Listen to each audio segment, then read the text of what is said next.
Que la paix de Jésus-Christ soit sur vous tous. Les relations très tendues entre les grandes nations de ce monde, et tout particulièrement entre les États-Unis, la Russie et la Chine, montrent clairement qu'une troisième guerre mondiale peut éclater à tout moment.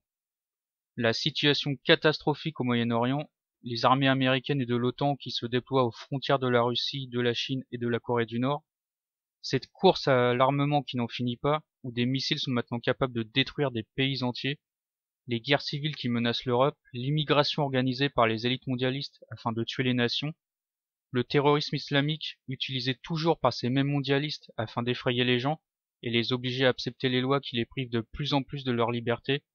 Bref, les exemples sont tellement nombreux qu'on pourrait y passer des heures. Il faut vraiment être aveugle pour ne pas voir que le monde est malade. Pire que ça même, ce monde que nous connaissons actuellement avec ses nations, ses royaumes, ses frontières, ses différents systèmes politiques, bref, tout ça est en train de mourir. Les grands dirigeants ne sont plus capables de maintenir la paix dans le monde. Cette lente agonie se terminera par un feu d'artifice final, un grand conflit mondial, de courte durée, mais qui plongera le monde entier dans le chaos.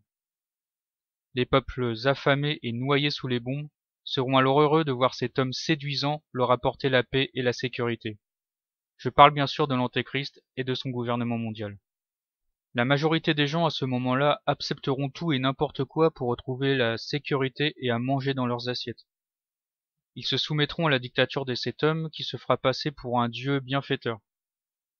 Les hommes angoissés et traumatisés à cause de la guerre n'auront pas d'autre choix que d'accepter l'Antéchrist. Que dit la Bible justement sur l'Antéchrist?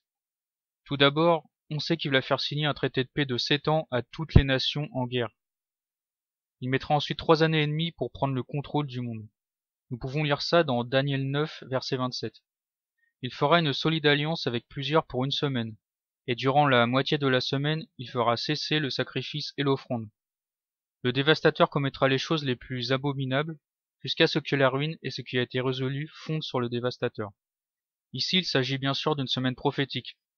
Une semaine prophétique de 7 jours est égale à 7 années. Il faut savoir que Jérusalem a une grande importance dans les prophéties de la fin des temps, car c'est la ville que Dieu a choisie pour y régner sur tous les peuples de la terre. En effet, Jésus qui est Dieu pour les chrétiens, reviendra un jour pour mettre fin au règne de l'Antéchrist, et jugera par la même occasion tous les méchants de ce monde, c'est-à-dire les dirigeants politiques corrompus et tous ceux qui auront adoré Satan et son Antéchrist. Jésus installera ensuite son trône dans le temple de Jérusalem et régnera sur toute la terre pour une durée de 1000 ans. C'est ce qu'on appelle le millénium. Mais tout ça, j'en parlerai dans une autre vidéo. Il est donc normal aujourd'hui que Jérusalem soit au centre du monde et qu'il y ait autant de tensions au Moyen-Orient. Tous les rois et les dirigeants de ce monde veulent s'emparer de cette ville. Satan se sert d'eux bien sûr afin de provoquer une guerre mondiale qui permettra à son Antéchrist de s'emparer de Jérusalem, la ville de Jésus-Christ, le roi des rois. Satan possédera l'Antéchrist car il est écrit dans la Bible que le dragon donnera toute sa puissance à l'homme impie. C'est ce que nous voyons dans Apocalypse 13, verset 2. Le dragon lui donna sa puissance et son trône, et une grande autorité. L'Antéchrist possédé par Satan prendra le contrôle du gouvernement mondial 3 ans et demi après la fin de la Troisième Guerre mondiale, comme il est écrit dans Daniel 9. Durant la moitié de la semaine, c'est-à-dire 3 années et demie, il fera cesser le sacrifice et l'offrande. Le sacrifice et l'offrande signifient que le temple juif aura été reconstruit à ce moment-là et que les juifs rendront un culte à l'Éternel comme par le passé. L'Antéchrist, que beaucoup de juifs prendront pour leur messie, réussira à apporter la paix au Moyen-Orient, ce qui n'a jamais été fait auparavant. Israël et les pays musulmans qui l'entourent ont en effet toujours été en guerre. On imagine qu'il permettra à la Palestine de prendre possession de Jérusalem-Est et qu'en échange, les pays musulmans laisseront les juifs construire leur troisième temple. On entend d'ailleurs beaucoup parler dans les actualités d'une solution à 2 États en Palestine, où Jérusalem-Ouest deviendrait la capitale d'Israël et Jérusalem-Est celle de la Palestine. Dans Jean chapitre 5 au verset 43, Jésus dit ceci. « Je suis venu au nom de mon Père, mais vous ne me recevez pas. Si un autre vient en son propre nom, vous le recevrez. » Lors de la venue de Jésus il y a 2000 ans, la majorité des Juifs ne l'ont pas reconnu comme leur Messie. Ils l'ont même fait crucifier. Par contre, ils accepteront l'Antéchrist sans problème. Dans Daniel 11 au verset 32, il est dit qu'il séduira par des flatteries les traîtres de l'Alliance. Les traîtres de l'Alliance, ce sont tous ces Juifs qui trahiront Dieu et Israël pour rejoindre la cause de l'Antéchrist. On imagine qu'il leur proposera des terres et de l'argent. Ces traîtres se font passer pour des Juifs, mais ce sont en réalité des satanistes. Bernard-Henri Lévy, par exemple, est l'un de ces traîtres. Il dit servir la cause d'Israël et des Juifs, alors qu'en réalité il sert Satan et le nouvel ordre mondial en nourrissant la haine du monde contre le peuple juif. Beaucoup de Juifs, soit par trahison, soit parce qu'ils se seront fait berner, prendront l'Antéchrist pour leur Messie.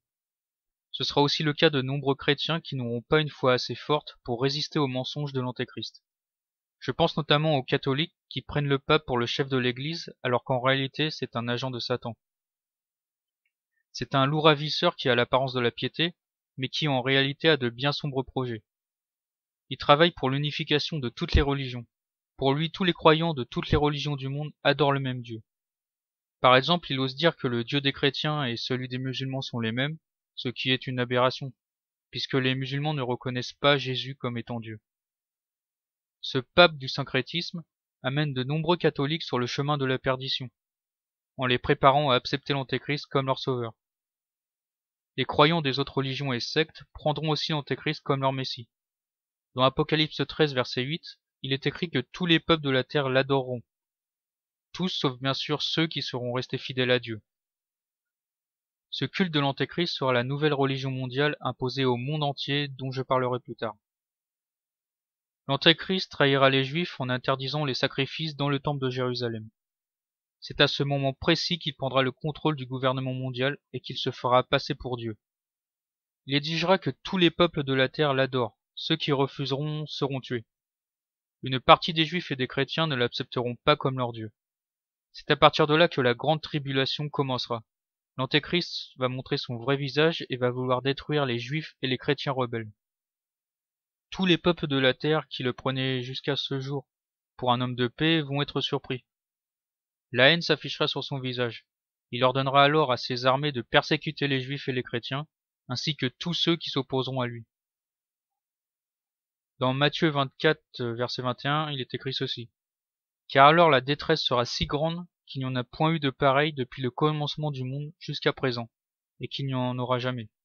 Dans Apocalypse 11, verset 1er, il est écrit que les nations fouleront aux pieds la ville sainte, c'est-à-dire Jérusalem, pendant 42 mois, ce qui correspond au temps du règne de l'Antéchrist. Cet homme impie se sentira tout puissant et blasphémera contre Dieu.